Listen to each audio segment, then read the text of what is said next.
but you're gonna be reading that. Yeah, I got both my joints on good.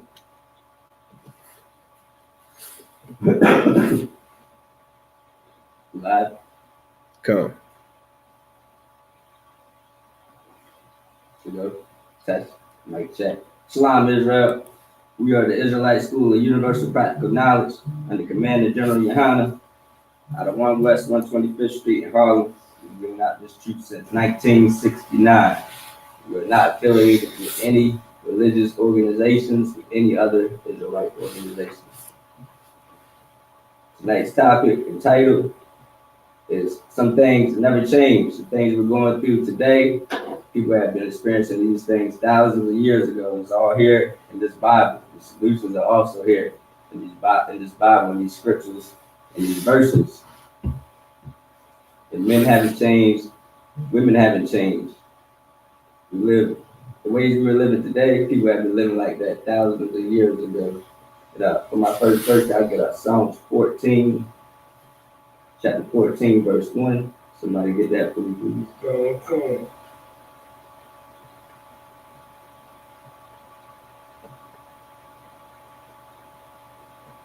Here in the Bible, we have forms of things that always been going on. We always had what's the proper term? Nasty women. Psalms chapter 14, verse 1. We always had nasty women. We always had people that have been lazy. We've always had dealt with issues of people feeling depressed and or sick. People dealing with abuse. These things haven't changed, nor have the solutions to these things haven't changed. Men haven't changed their ways. We've been dealing with things, going through the same problems, but women haven't changed. We've been dealing with the same issues, the same problems for thousands of years now. Thousands of years.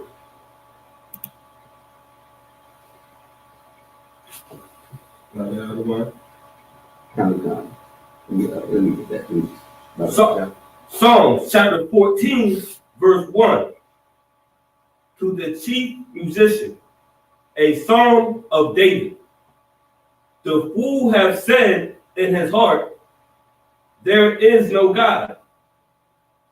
They are corrupt. They have done abominable works. There is none that doeth good. So here in the Bible it says, a fool has said in his heart, there is no God. This book was written thousands of years ago. To this day, in 2023, people walk the earth and they say the same thing. There is no God. You have to be a fool to believe things around here are just happening by chance.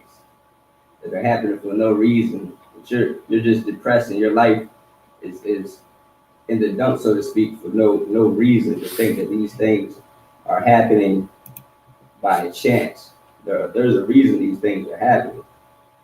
These problems we've been going through them a very long time. And it's 6,000 years ago, people used to say that there is no God. They were considered fools. Can you start back from there is no God? Come on. There is no God. They are corrupt. Wait there, they are corrupt. The Lord is telling you, these fools, they are corrupt. And keep going. They have done abominable works. They have done abominable works. I mean, the things they've done have been an abomination. It's not acceptable by God. Keep going. There is none that doeth good. They believe that there is none that is doing good.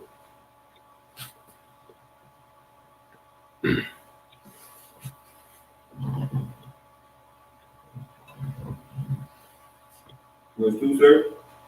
No, stop right there. Come on. The Bible is when we read the Bible, we have to realize that it isn't a religious book. The Bible is a cultural book. It's historical record of one nation of people dealing with their God. And when we get with that, we get this historical evidence and testimonies of these people and how they deal with God and how they dealt with their problems and their issues. And that's what the Bible is written for. It's written for us to use, to learn, and to gain from these experiences and these testimonies. Yeah, that's heavy because, like mine, like when it says, "The fool said in his heart, there is no God." It reminds you like the atheists out here who feel like they're in the God, or people who want to rely on the stars and the moon and all that other stuff instead of knowing it's a creator out there, somebody who created everything starts from, instead of thinking about your ancestors from the spirit realm helping you out. And everybody going through the day that's completely nonsense, and I don't know why anybody would ever follow that. You understand? Good luck. Kind of fun, get that powerful priest's hand. And that's exactly what's going on out here, man. We hear the atheists now, their group, the non-believers. There's so many non-believer groups, and at the end of the day, they're all Christians. They all believe in the same things. They all celebrate the same holidays, the same feast days that our God despises. Okay.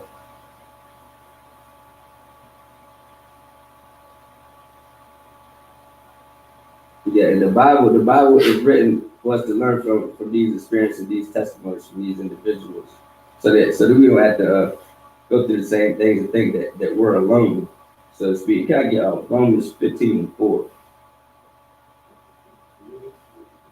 When we get back into this Bible, we start reading and we find out that we're not alone. We begin to come back to the truth, realize there are things that we can do and the way we can carry ourselves so that these things don't happen to us. These things that have already been talked about, been prophesied, are happening to us. We think they're happening for no reason. People are out here saying there's no God. These things are happening by chance. And it states in these right here in these scriptures that say it will happen, it has happened, it's going to continue to happen until we do something very specific to get back to these scriptures and these commandments.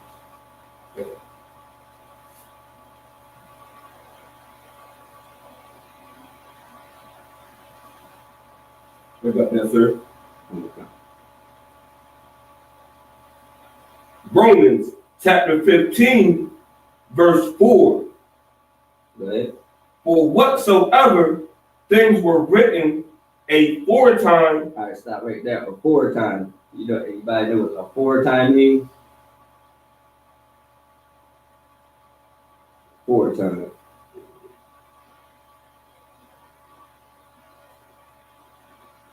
Aforetime meaning it was written. You got it. You know what I mean? Like before, it was like written before, or it was Yeah. entirely written or something. Kind of crime. Meaning it was written long ago. You can continue. Kind. For whatsoever things were written aforetime were written for our learning, that we, through patience and comfort of the scriptures, might have hope. All right, stop right there. So the things of the Bible were written aforetime, meaning they were written a long time ago. So we might have hope. So all of us, we could grow up, we might have grew up poor, rough, we might have had it rough. You grew up around drug addiction, abuse, your family member, probably words, abused you in ways they shouldn't be touching you or whatnot. But when you read this Bible, you find out that people have already been abused and already had dealt with problems and they got through them. You begin to come into the truth and you understand the Bible. You start to read and break down these scriptures and you learn that through patience and through comfort that you can get through these things. You can get through depression. You can get through abuse. Your life doesn't have to be like your family members, like your fathers, like anybody in your family. You don't have to follow the same trend, so to say. You have to follow the same path. You get into the Bible, you follow these commandments, these scriptures, you find out that you can get through every one of these problems. You're not stuck, you're not alone. You should never think that your problem is isolated, that you're the only one who's dealing with this pain. You're the only one who's this problem has happened to before. You're not alone. And you get into the Bible, you'll find out that God already talked about your problems before. He's already dealt with them. that he gave warnings about your problems, that he warned about your suffering, why it's going to happen, you know, why it's happening, because we did the things he said to do, and you find out that you can be better, and you can get better. I mean, that's what the Bible's here for. The Bible's here. It isn't written in it for a time that we can't recognize. It's written for now. The Bible isn't written for the past. It's written for right now, for you to apply it to your experiences that you're going through right now in life. Because everything we're dealing with in life today, the Bible talks about it. Can I get Ecclesiastes chapter 1, verse 9? If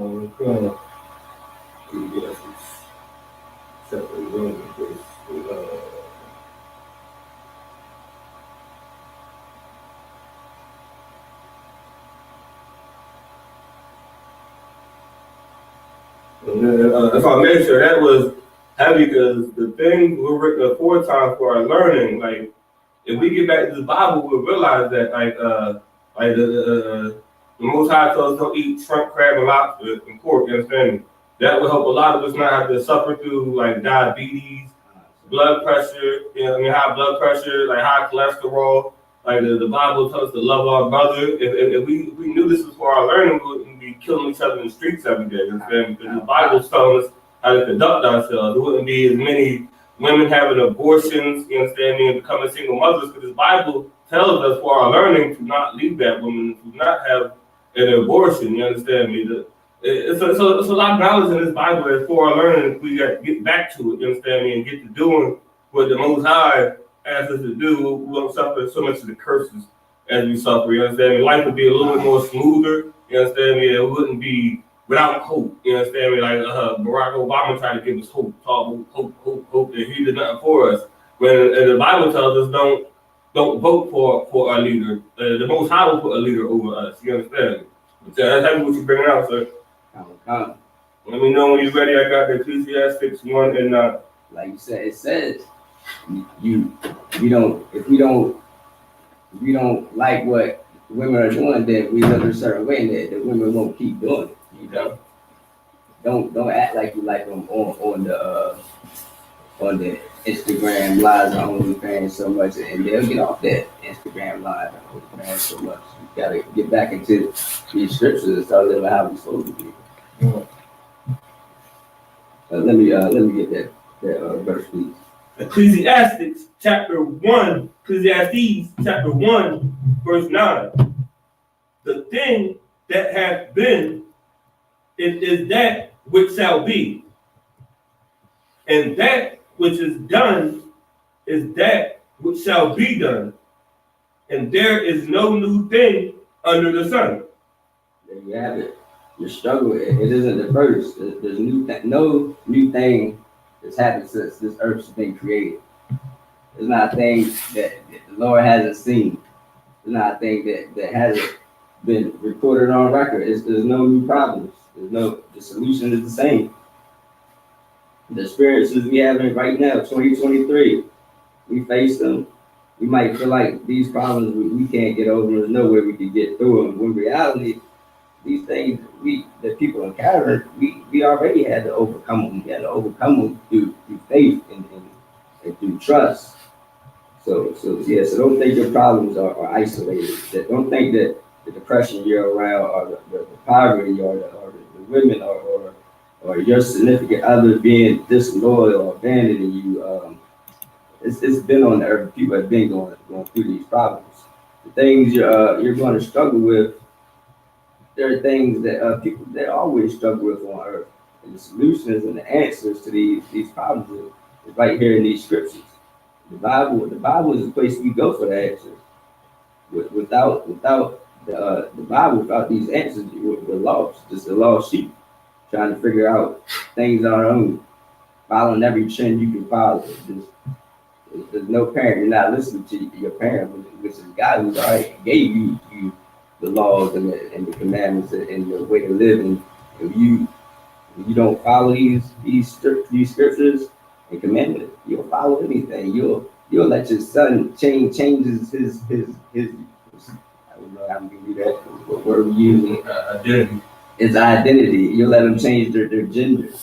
you'll fall for anything. You'll go out and watch these TVs and these commercials. Believe you're supposed to live your life and buy 1,000 presents. And come the love day in February, come the happy day in December, you'll be buying more presents and following the ways that you shouldn't be following anyway, because it says right here in these scriptures why you shouldn't, and the consequences why you shouldn't, and the answers of to these problems, why you're going through them, and why you don't have to go through them. You have to get back to these scriptures and these commandments.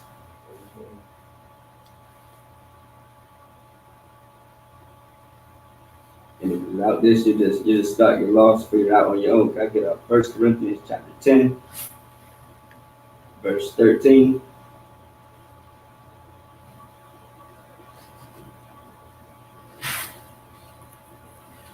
Okay. 1 Corinthians chapter 10, verse 13. There hath no temptation taken you, but such as is common to man. But God is faithful, who will not suffer you to be tempted above that ye are able, but will with the temptation also make a way to escape, that ye... Right there, stop right there for them. So Lord is telling you that in your temptations that he's going to take you through, that you can handle it. The problem you're going through, you can handle it. And he's going to make a way for you to escape. So it's like, what are you struggling with? What trauma have you been through? If you're depressed, you're sad, or you're a drug addict, have you been abused? Well, guess what? What you're going through, you're going to have to fight. You're going to have to fight that addiction. You're going to have to fight through that trauma. Because it's not strange or unique, and people have already been through it and already fought through it. Because the Most High is going to make a way for you to escape that temptation. If you remain faithful and you trust in the Most High, He can heal you from your trauma. He can heal you. He can get you away from your abuser. As long as you stay faithful, and you got to understand what we've been taught by these churches and being faithful. Faithful isn't a feeling in your stomach. It isn't something, oh, I'm faithful. It's not something you can just read and recite. Faith is to do, is to work. You got to put in the work. You got to keep these laws, statutes, commandments. You got to go out here. You got to actually do something. It's not just something you can say or a gut feeling you can have. It's something we've been taught that's completely wrong. Faithful, you need to do work. You follow these laws, statutes, and commandments, and you have trust in God, and He'll save you. He'll make a route for you in these temptations that you think are so hard and these things that you can't get through.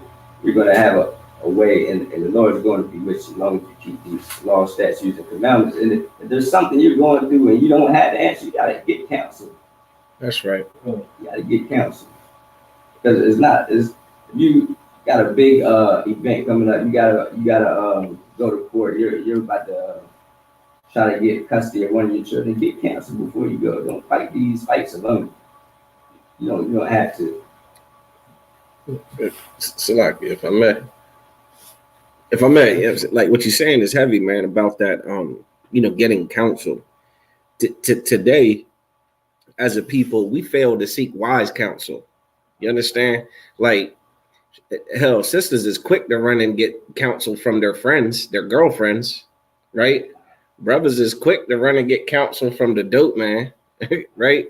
And from the damn Christian pastor. Like, if you need counsel and you out there in the world, you Black, Hispanic, or Native American, you need to contact the ISUPK nearest you. Get on the phone with someone who has wisdom and someone that truly gives a damn about you. You understand? What they say, all money ain't good money. All counsel ain't good counsel, man. In ISUPK, we counsel brothers and sisters about how to kick that drug habit, man. And we don't tell you a bunch of lies about it neither. You know what I mean? Like, we don't sugarcoat it. You know what I'm saying? Like, we tell you the truth about these things. You know, the Bible says that ye shall know the truth, and the truth shall make you free. You understand? You sitting here battling with obesity, you know what I'm saying? And you damn morbidly obese, and you got a 10,000 calorie a day diet. The truth is you need to cut back on some of them calories. Like, that's just the truth. It ain't what you want to hear. It means you got to sacrifice. You know what I mean? It means you got to have some discipline, some self-control. But along with the counsel we give the brotherhood that is necessary as well. We give the support. We give that, you know what I'm saying, that ear to listen to. We'll be right there with you. You be there right there with us, man. I tell you, the best way to get off drugs is to hang around people who don't do drugs. Right? Ain't that how we all got on drugs? Huh? Hanging around that older, you know what I'm saying, that older friend or cousin or brother, you know what I'm saying, that you know, was doing drugs. And they tempt you a couple times. First 2 times you were scared. Third time you were ready. The peer pressure. You understand? So again, man, like get the ISUPK and the, you know, under Commander General Yohana, and the wisdom of the Bible from the Most High has all the wisdom that you need to deal with all your problems today. Not just your problems today, but all of that trauma from the past. You understand? We turn to drugs to deal with you know, the abuse we suffered as children, the neglect we suffered as children, the insecurity that we have because of the way we were raised. You understand? Like we do all kinds of terrible things to ourselves. You know what I'm saying? Trying to self-medicate. Ain't nobody call it self-medicating? Like the truth is, we need help. We need counsel. We need righteous counsel, man. Right. So contact the ISUPK. This brother is absolutely on point, man. The Lord said this is a commandment. You know what I'm saying? Okay. Like you got to go seek counsel, man. Don't lean on your own understanding, right? Right. But that's about it. So, like, you got it. Powerful priest hand, man. Seek counsel. Don't fight it alone. Jeremiah chapter 1 verse 4.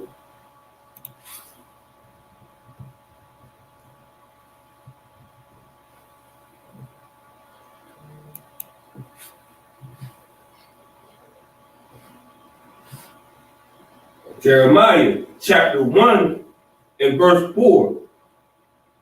Then the word of the Lord came unto me, saying, verse 5, before I formed thee in the belly, I knew thee. So right there, the Lord is talking. He's talking to Jeremiah to let him know, before he put you in the womb, he already knew you.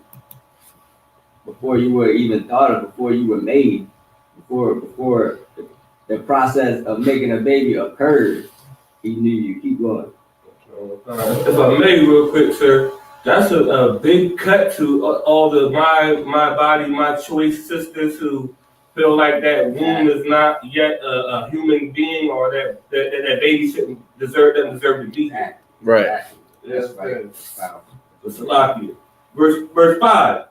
Before I formed thee in the belly, I knew thee. And before thou comest forth out of the womb, I sanctified thee. And I ordained thee a prophet unto the nations. So Lord, he gave Jeremiah a purpose before he was even in the womb. He gave him a job. He gave him a duty, some orders that he's going to have to follow. And Jeremiah's just a baby. He's not even a baby yet. And keep going. Verse 6. Then said I, Lord God, behold, I cannot speak, for I am a child. So right there, Jeremiah, what's Jeremiah going through right now? That many of us go through. Is he like, okay, so why can I speak, for I'm a child? Like he's young, like maybe young in the truth, maybe he doesn't have like information or something he needs. Real close to what I want, real close. Yeah, he's experiencing doubt. He's experiencing doubt.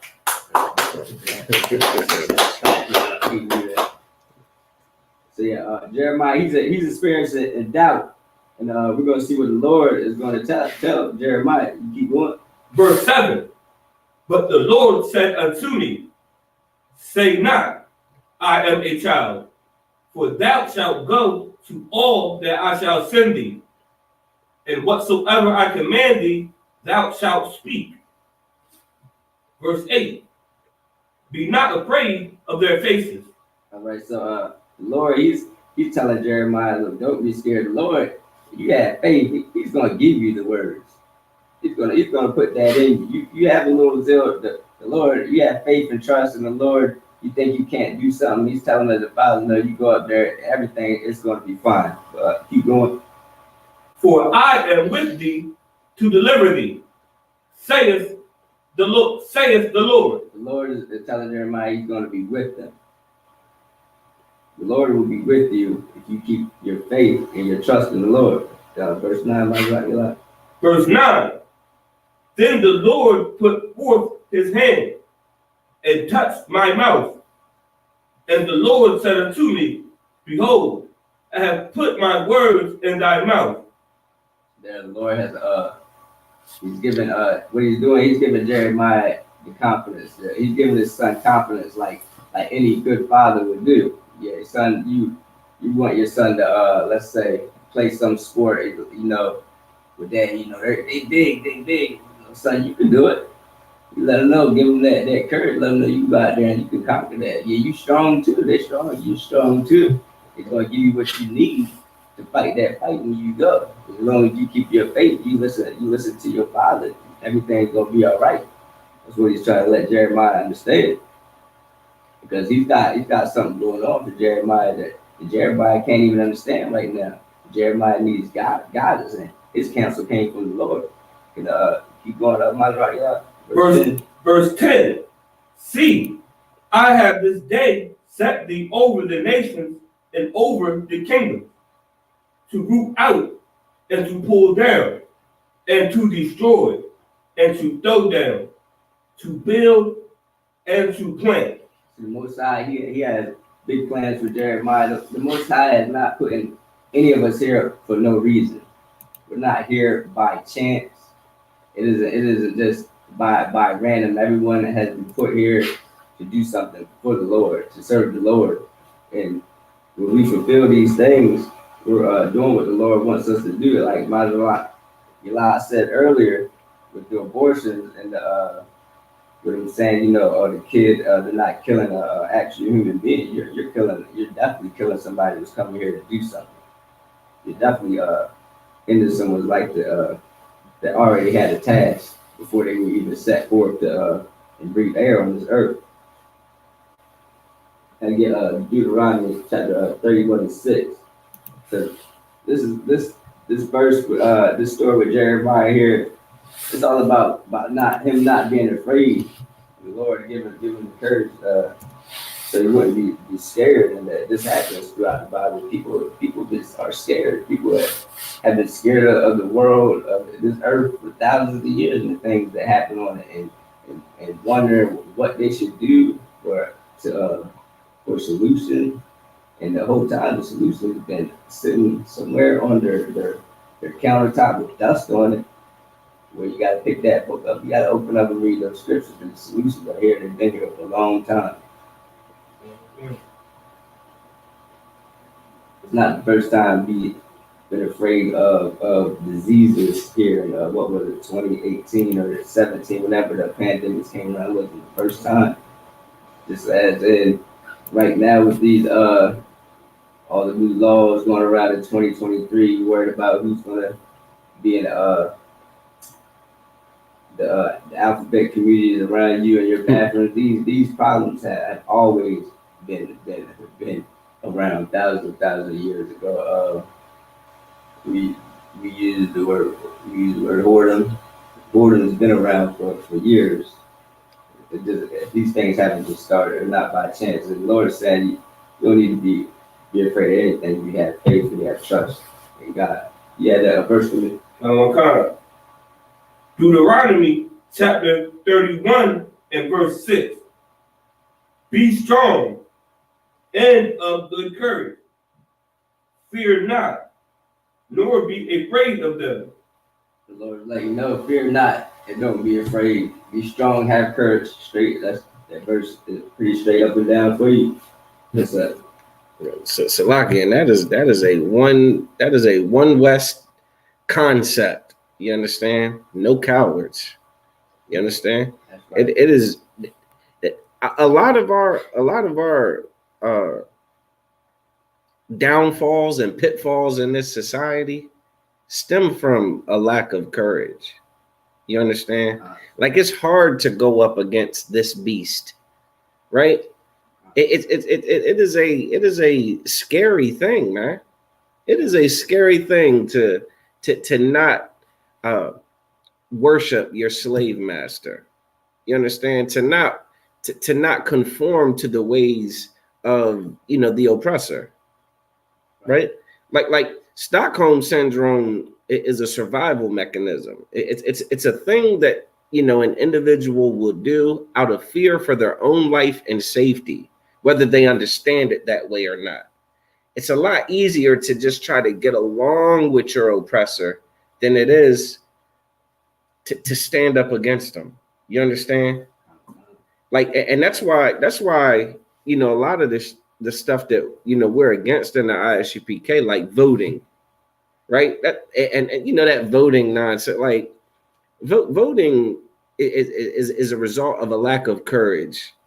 Voting is going to your oppressor thinking that they're going to stop, that they're going to stop their own oppression of you. Right? Like that is a very weak and inefficient and ineffective response to, oppression. You know what I'm saying? Like to plead for the mercy of your slave master. When the Bible demands us to have damn courage, you know what I'm saying? Like have courage. Don't stand up for that Pledge of Allegiance. I know you go to those sporting events, the whole gym is going to rise. They're going to do the whole ritual, and you're going to go against the grain. You're going to sit there. You know what I'm saying? You're going to be looking at them like they're looking at you like, damn, you love that flag. You understand? Oh, that takes courage, man. But what does the Bible say? Be of good courage, man. Have that courage. That is necessary, man. You understand? That courage is absolutely necessary in standing up against this oppression and serving the Most High. He requires courage, man. And the only place you're going to get that courage, you're not going to get that smacking the tambourine and singing tenor in the men's choir. You understand? That courage is going to come from being tried through the fire of, keeping the law, statutes, and commandments, man. And following orders. You understand? Getting in all black. You know the process. Like, have some courage. Don't be afraid. I know the brothers look all rough and tough and strong and aggressive and mean. Listen, have some courage, man, to look aggressive in this age of, oh no, you don't want, in this cancel culture, right? The toxic masculinity. Having courage is toxic masculinity in today's age and society, man, in America. Huh? Toxic masculine, like having courage and being uncompromising and serving the Most High is toxically masculine. Well, I pray you understand that you must be, you must become these things. You must accept these labels that society will put on you if you are going to serve the God of this Bible. You understand? Now you must strip yourself to serve the God of the Christian church. To serve the God of the Christian church, you must remove yourself of all masculinity, of all courage. You understand? You must embrace fear. You must embrace fear of your oppressor. You must absolutely conform to your oppressor's, lifestyle, their customs, their traditions. You absolutely must display Stockholm syndrome. But the Lord is against that. The brother's bringing it out. It's crystal clear. Like he had just said, that pretty much explains itself, don't it? But in case there's anybody out there that's, really, stuck in that demon of Christianity, you know what I'm saying? Like, there's the breakdown. You brothers put on that masculinity, man. Put on that courage, man. In the ISUPK, it is no cowards. That's right. Salaki, you got it. That's right. Get that powerful priest hand. Yeah, be strong, man. Have good courage. have all the courage in the world, all the zeal in the world, and fear not. That's my one. Fear not. That's why we joined the ISUPK. We're not about to walk around here like we scared. We're not about to tuck our tail, so to speak, and worry about what anybody thinks about what we're saying, because we're bringing out this truth in the Bible. We're bringing it out since 1969. They get Deuteronomy. Let me get Ephesians chapter 6, verse 11.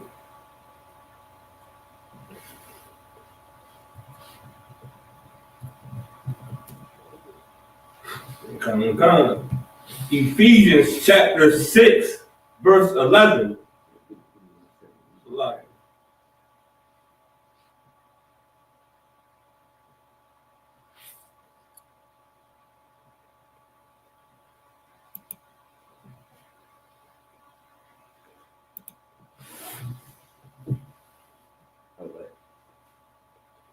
Ephesians chapter 6, verse 11. Put on the whole armor of God, that ye may be able to stand against the wiles of the devil.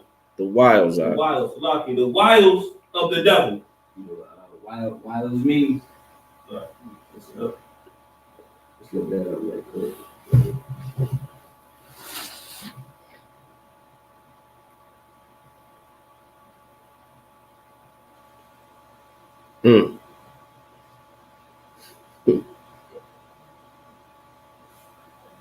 Thank you, God.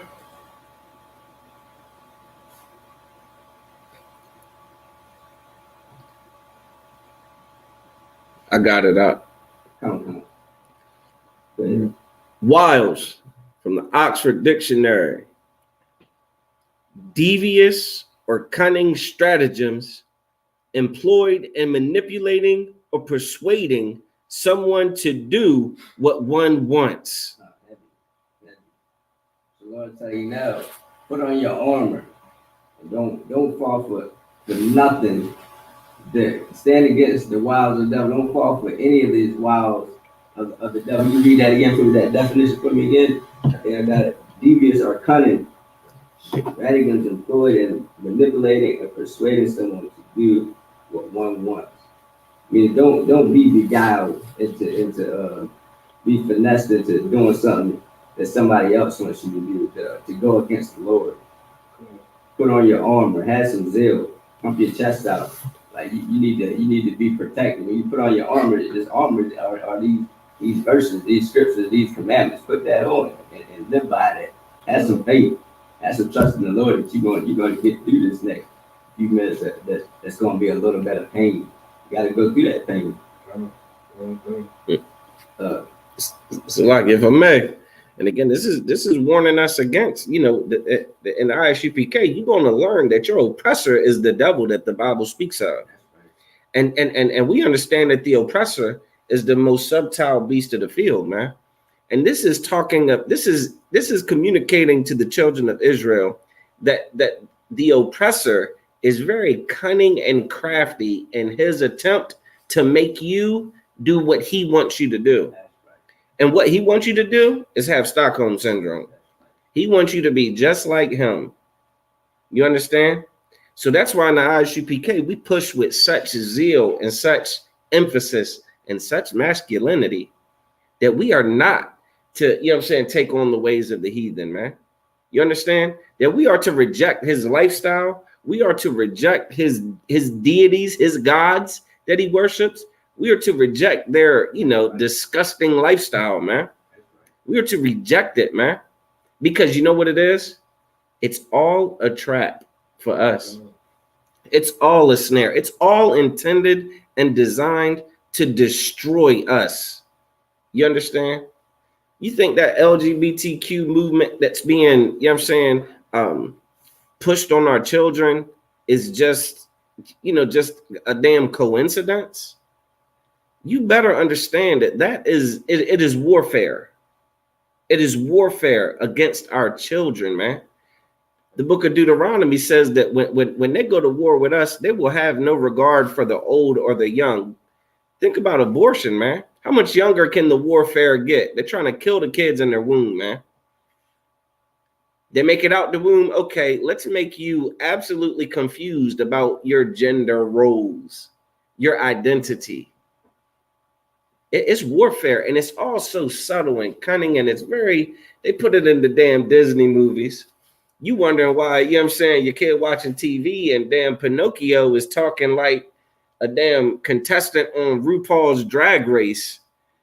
And then you get into these classes in the ISUPK, you'll soon understand that that is all very strategic, tactical, you know what I'm saying, advances from our oppressor against us to destroy us. And the Bible's warning us against it. It's telling us to put on the whole armor. Put on the whole armor, man. Get your head in the game. If you don't know you're at war with your oppressor, you're losing. I pray you understand that. If you don't know you are battling, you are in a fight. Like imagine two football teams on the field. The offensive team snaps the ball. The defense don't even know that the ball's live. The defensive team is in trouble. The offensive team is going to go score and do all touchdown dances. You know what I'm saying? They're going to make up touchdown dance celebrations on them. And that's us, man. We don't even know we're at war because of this terrible leadership we've been under. These Christian pastors, these so-called, what, the damn Black Caucus, the congressmen. Like, listen, the ISUPK is the only place that has any answers for Blacks, Hispanics, and Native Americans about the things that truly destroy us. We are not blind watchmen. Salakia, you got it. I don't mean to keep cutting in on you. They put on the whole armor. It mean be like the Christian church and take some of the truth and use what you want to use. You take that whole thing and use it all.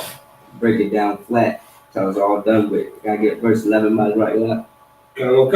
Ephesians chapter 6, verse 11. Put on the whole armor of God, that ye may be able to stand against the wiles of the devil. Yeah, 12. Verse 12. For we wrestle not against flesh and blood, but against principalities. We wrestle not against flesh and blood. We wrestle against principalities. We wrestle with things that we should be doing that we know that's right and wrong. We wrestle with laws and temptations and commandments that we know we're supposed to keep our faith in the Lord. Keep going.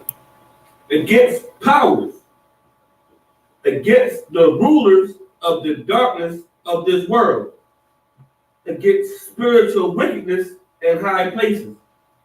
Like we just said, all the dark things, all the things going on behind the scenes here, the hidden agendas, the TV shows that are pushing anything into your mind, your children's mind, your parents' mind, everyone's mind is being washed, like it's being washed into what the devil, to what it says right here, to what the wiles of the devil. That's right. It's all the wiles of the devil, the darkness of the world, against the spiritual weaknesses in the high places. That's the people that you're voting for, and the things that they're letting go on behind the scenes. Hey, not even behind the scenes anymore. They're doing it right in front of your faces. That's right. Right where you can see it in plain sight. Mm-hmm. It's been happening for years and years now. From back when they smooth talked our brothers and sisters, the Native Indians, to this day now, when we have our brothers and sisters locked up at the border who are trying to get some aid. It's all the same. It's always going to be the same. I get verse 13. Verse 13. Wherefore, take unto you the whole armor of God, that ye may be able to withstand in the evil day, and having done all, to stand. And again, this Bible is very clear on what you're supposed to do. You read through scripture and verse, it'll tell you the same solutions over and over. And and over. It's liable to be the same solution to get back to these verses and these scriptures and commandments, and listen to the Most High and be faithful and have your trust in the Most High. And the Most High is going to be with you. We suffer from these curses because we don't listen to our Father. Right. And when you pray to, you say, "Our Father who art in heaven." You got to listen. Don't just say it. You got to do the things that He told you to do. Right. And you do these things, and you'll stand tall. You'll withstand through all the evil, through all the wiles of the devil, all the darknesses of the world, and all the spiritual wickedness, and all the people behind the scenes that's trying to fill your families and your kids' heads with whatever clown things and Sesame Street colorful things they're trying to feed them nowadays. You'll get all those things out of your household if you just listen to the Most High. Right. It's a lot. If I may, it's the only thing. You know what I'm saying? It's the only thing that's going to stand. You telling me Egyptology is standing? Christianity sure as hell ain't standing. Christianity is no different than Babylon and Egypt. Christianity is in league with them. You understand? Full allegiance. They got flags in the church. Huh? All the holidays are celebrated in the sanctuary of the church. Right? Like, it's the only thing that's going to stand is the truth of this Bible, man. Is obedience to the Most High. Like the tarot cards ain't going to do it. I hate to tell you that. That astrology, that Scientology, that Islam, you understand, that Rastafarianism, none of that is going to stand. None of it stands. What the hell does any of it accomplish in terms of standing? All of it is absolute confirmation and just, bending over for your oppressor, man. That's all it is, man. You got it, warrior. That's right. That's right.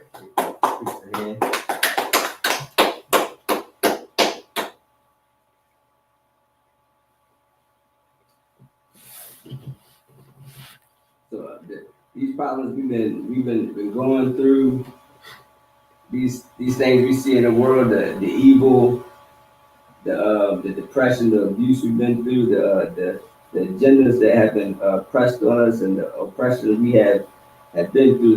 They're all here for reasons.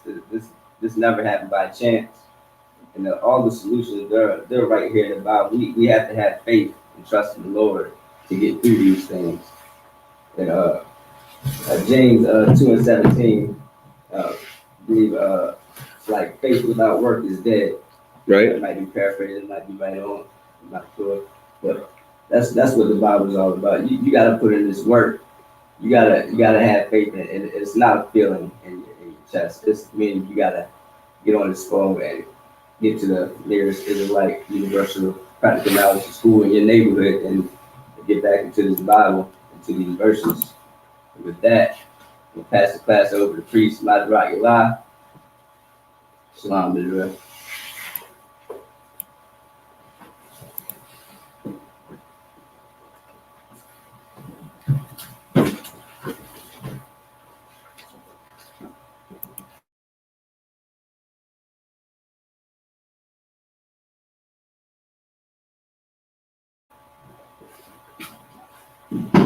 Right, this is the ISUPK security announcements. We are the ISUPK, started out of Commander General Yohanan, started out of 1 West, 125th Street, Harlem, New York. Rule for a new brother or sister. When a new brother or sister comes into the school, they are off limits for 6 months. They are to be saluted only.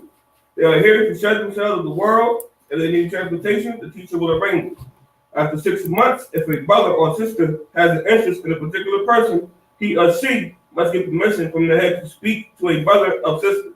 There is another 6 months in which the brother and sister will court each other. After the 6-month period, the brother and sister will get permission from the head to marry. Tithe is the commandment, Numbers 18, 21, and 21, Malachi 3, 8 through 10. My Ishua means 10th in Hebrew. 10% of any increase the Lord gives you, give to the treasury department or teacher. Priest fund, free will offering for the priest, not mandatory. Upcoming holy convocations, we have the ISUPK 54th Passover to be held in Raleigh, North Carolina, We also have we have other announcements real quick to make. Okay, during the Passover, officers and their families are urged to use the shuttle service provided to each event due to the congestion in the city.